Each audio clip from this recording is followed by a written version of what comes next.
Hi, Grandma Debbie here.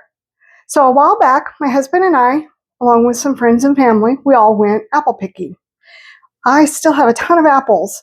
I haven't made nearly enough stuff with the apples. I did dehydrate some, and that's pretty much all I've done.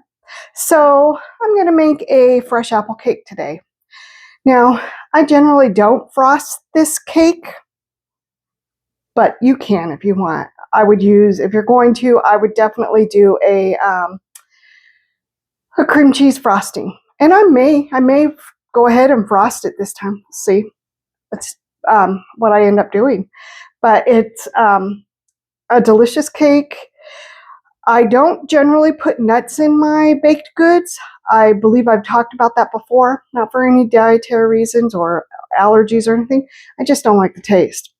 However, I've tried this without nuts, and it loses something. So I am going to be adding nuts. All right, so let's get going on this. Okay, so the first thing I'm going to do is I'm going to peel my apples. I don't know how many I have here. I don't know how many I'm going to need. I just grabbed a bunch out of the refrigerator and figured I would just go from there. So we'll see what happens on how many I actually need. Because you need 5 cups. And I don't know what it is with me and apples, but when it comes to peeling them, I'm worse at peeling apples than I am at peeling potatoes. I'm sure there's some trick that I'm missing, but it is what it is.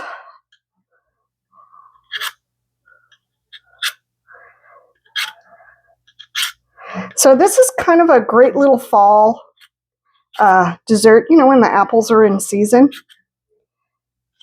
Of course, so anymore, you can get apples pretty much any time of the year.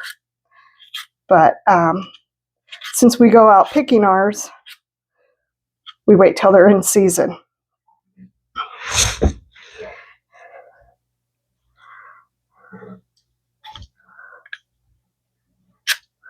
Boy, the skin on that one didn't want to come off. So what we're going to do is we're going to chop up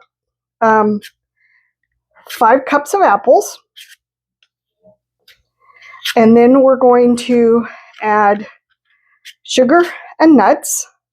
And we're going to let it sit for an hour.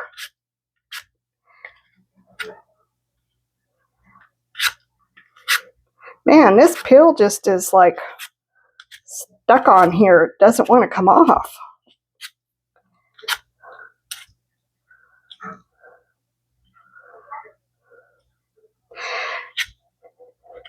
Now this cake is a time-consuming cake because you have to let it sit after you do all this for an hour. Then once you mix everything, it bakes for an hour and 15 minutes.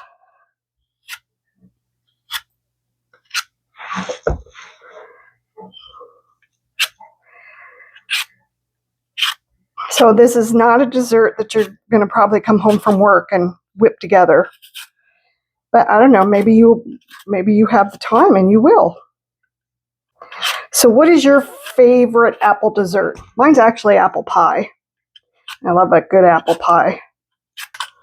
All right, I'm going to chop up what I currently have because I don't have a lot of working space here.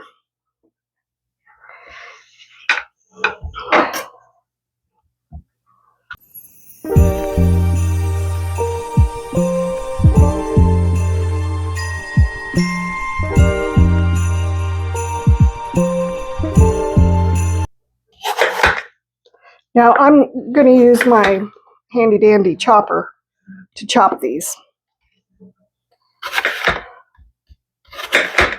So I'm just cutting them into pieces that will work in the chopper. Let me move some things around so you can see what I'm doing. Okay, so this is the chopper that I'm using. Just going to put a couple pieces there.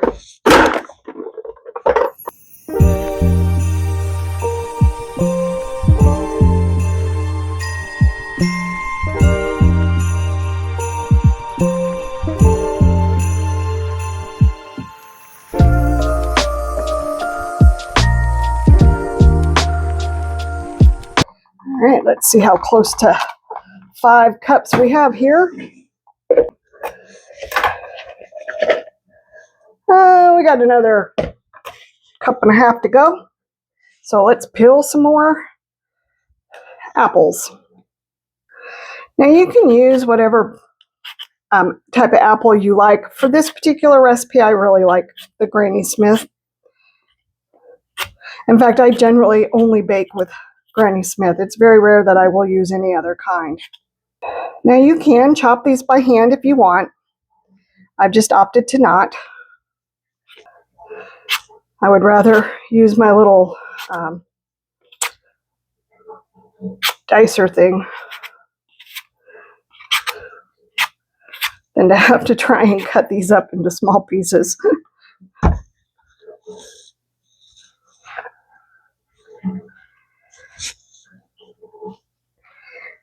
And I usually do this on a paper towel because it's just easy for cleanup. I'm going to go ahead and cut this one up as well.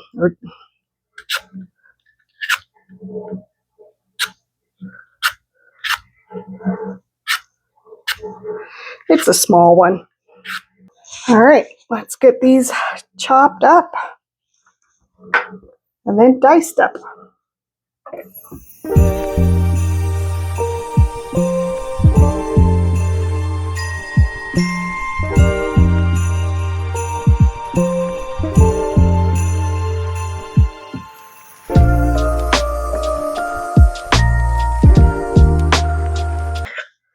All right, let's get going on this again.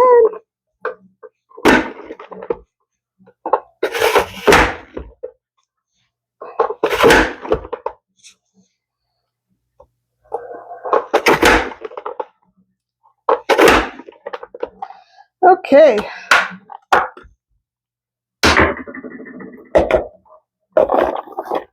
That should bring us actually up over the 5-cup mark.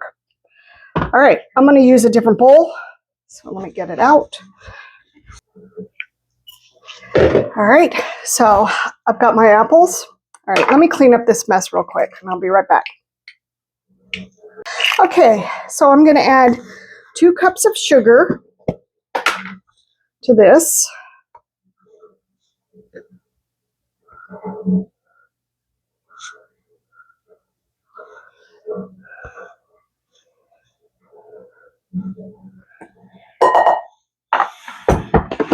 And 1 cup of nuts. And I'm just using shelled walnuts. You can use whatever kind of nuts you want to use. It's completely 100% up to you.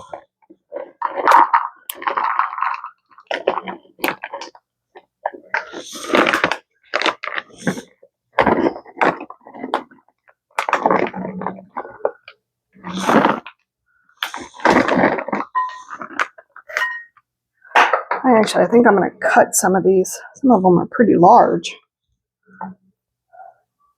So I'm going to cut the large ones in half.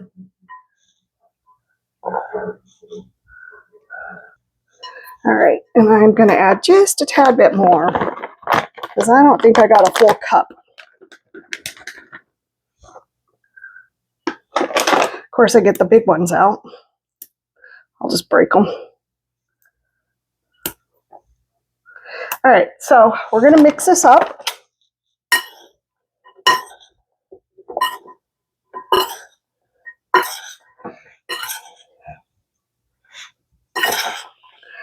And then we're just going to let it sit for an hour.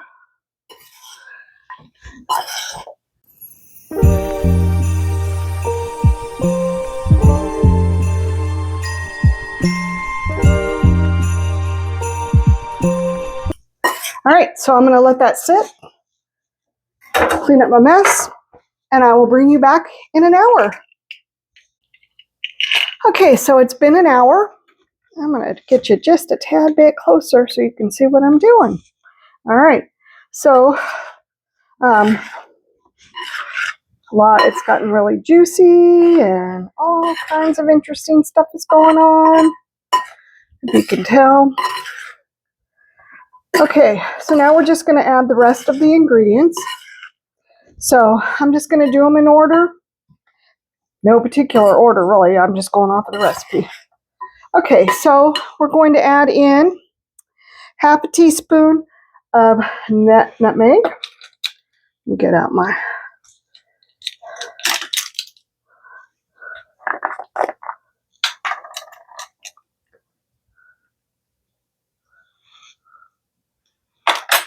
and a half a teaspoon of cinnamon.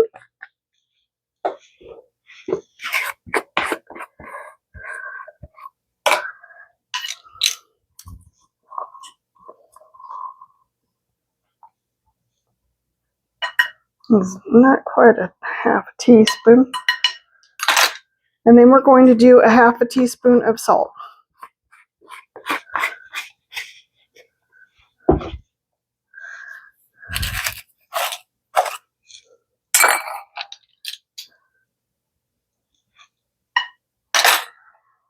Okay, and then we're going to add in 2 eggs that are beaten. So I'm going to beat those eggs right now.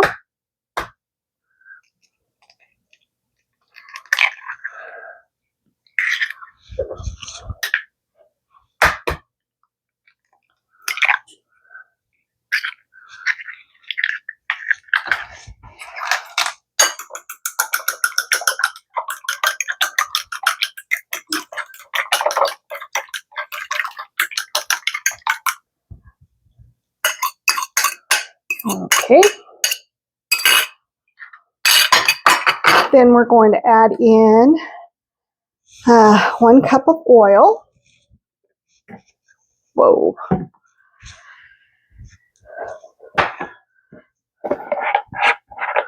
And I'm just using vegetable oil.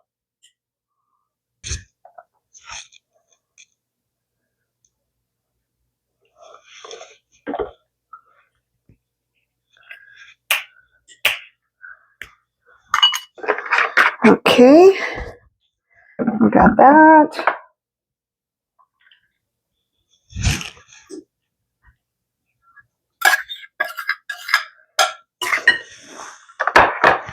Then we're going to add 3 cups of flour.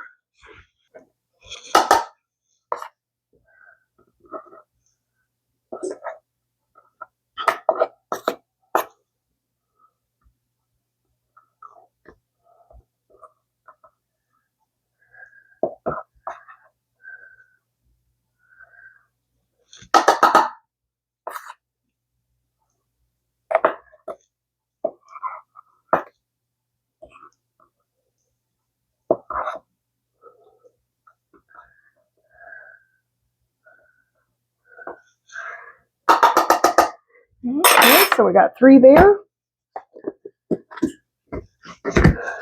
All right. Oh, and I am preheating my oven to, I don't know what I'm preheating it to. Oh, 350. Okay, then we're going to add in 1 teaspoon of vanilla and 2 teaspoons of baking powder. I'm going to do the baking powder first.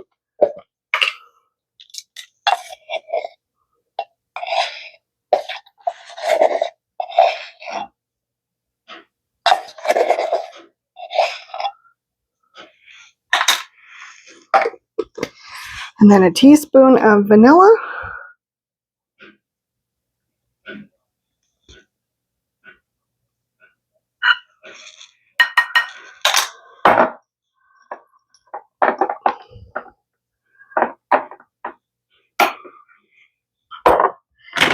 And then 6 ounces of chocolate chips.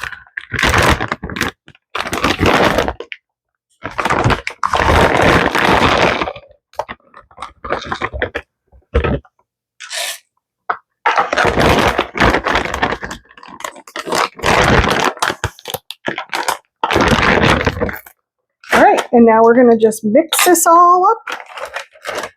Get the chocolate chips out of the way.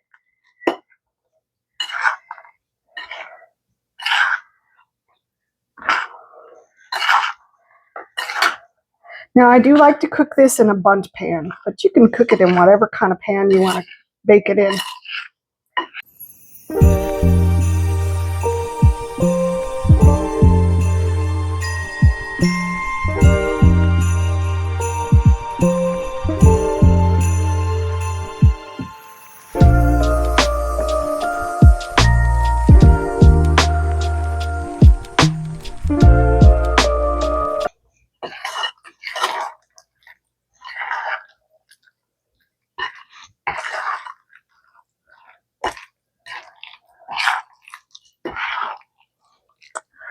All right, I'm gonna put this off to the side, grab my bundt pan. All right, so then I'm just gonna spray.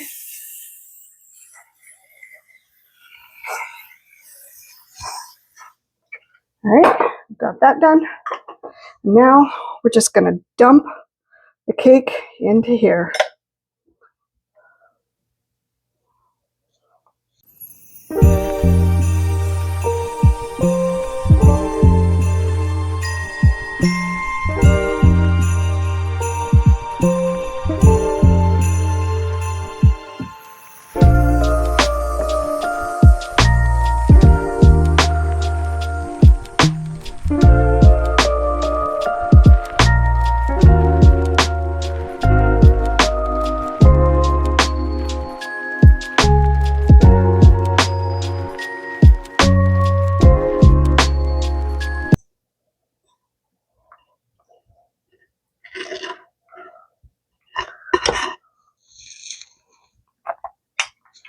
All right, so you want to kind of smooth it out a little bit.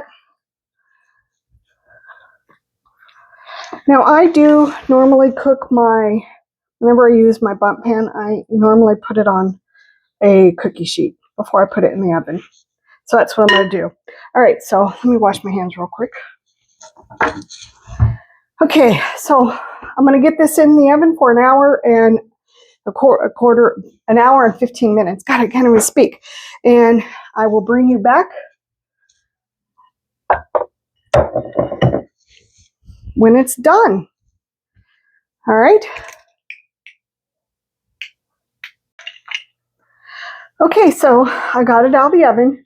I'm going to let it sit here for about 10 minutes to kind of cool off a little bit, and then I will take it out of its pan. But it looks good. It smells good. It's kind of more of a heartier type of a cake. I wouldn't necessarily call it a cake. I'd say more of a bread. But that's okay. You can call it whatever you want. Now, if you want, you could, like I said, frost this. You could also drizzle a glaze over it. But to me, it's sweet enough the way it is, so I just like to eat it just this way. So, like I said, I'm going to let it sit here for a few minutes, and then I will take it out of its pan, and I'll show you what it looks like out of its pan. So I just want to thank you for coming along with me on this journey. It's been fun. I enjoy making this bread. It's a little difficult. I mean, no, I shouldn't say difficult. It's not difficult. It's just time consuming. So this isn't something I would whip up on a weeknight for dessert. I would do it on the weekend or on a day that I have plenty of time. Because takes a lot of time. All right, well, I hope that everything is going great with you, that you are having an amazing day, and that you're doing well. Hit that like, hit the subscribe, and hit the share button, and I will talk to you soon. All right, bye.